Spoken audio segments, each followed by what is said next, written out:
My name is Tracy Kitt. I am a Spanish teacher currently, and I am currently working for a high school, Charlotte Lab School in Charlotte, North Carolina. Okay, so I'm in a weird situation. I will say that I am actually trying to transition into the consulting side of things and maybe an admin dev. So I do believe I will be leaving education shortly. It makes me really sad, but I also there is a connection there. I was so excited because as a teacher, I've taught for over 10 years. I've taught in South America. I've taught in the United States, public, private, charter, and we desperately need systems, processes. Like if we don't have those, I think we fail. So it's exciting to see Salesforce as an option that can go into the education world. And I would love to make that connection. I think schools like KIPP Education, they do it. And there's some other ones that do it. And I think that's awesome. So that would be attractive to work in a school that had Salesforce, because when you look at Salesforce, it's a system that can like boost productivity for kids, like in education.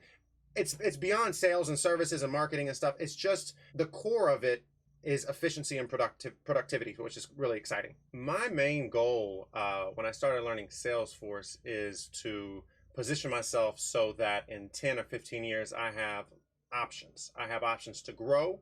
I love tech, and I've always done it behind the scenes as a teacher and as an educator and as a trainer. And so I was like, I want to make that transition into, directly dealing with tech.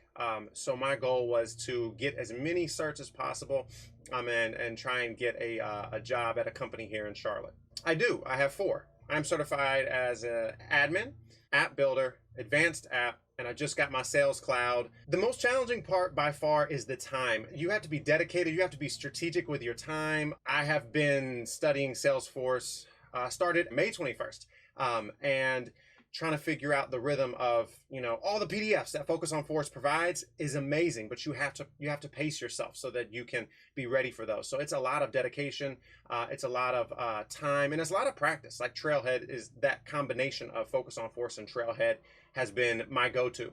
There are so many different nuances, right? Like it's not just memorization, but you actually have to know how it works and how the multiple variables can affect it, especially in Trailhead and the super badges, just trying to figure out how does it work, not what it is, because you can state what it is, but stating what it is doesn't help you in the certs. At least that's what I found. I went after App Builder, Advanced Admin, and Sales Cloud, all using Focus on Force. The first one I did not use it for admin. I was not aware of your company at this point. But then when I started App Builder, which is interesting that you mentioned that, everyone said Focus on Force, you have to do it. The content, there's no way I would have passed without that. There's so much to look at, and Focus on Force helps to curate that. And you guys do a great job with that. Because we have these soft skills and hard skills. And I think if you're going to divide it like that, that soft skill to be able to communicate ideas, because you can have all these great ideas in your head, but if you can't get them out, what is it worth? You have to be able to communicate with the people you work with. You can have awesome skills without communication skills.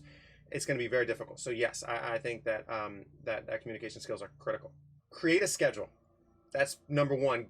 Get milestones, timelines, so that you can say, hey, this is what I want to accomplish. I actually designed my own Google Sheet that like follows everything from, like, I can tell you how many PDFs are in each package that Focus on Force provides. And when you can figure out like, how long does it take me per page to do this? How many days do I need to study? How many days do I need to actually review after I take all the practice exams? It's definitely scheduling. I was highly motivated. So find that motivation wherever it is, and reward yourself. It's like I scheduled mine before my birthday, before a camping trip, before my summer beach trip. And I was like, either I'm going to have an awesome beach trip because I passed, or I'm not. And so I was like, I am really motivated to get to the beach and not think about this. So yeah, yes, celebrate it and schedule it.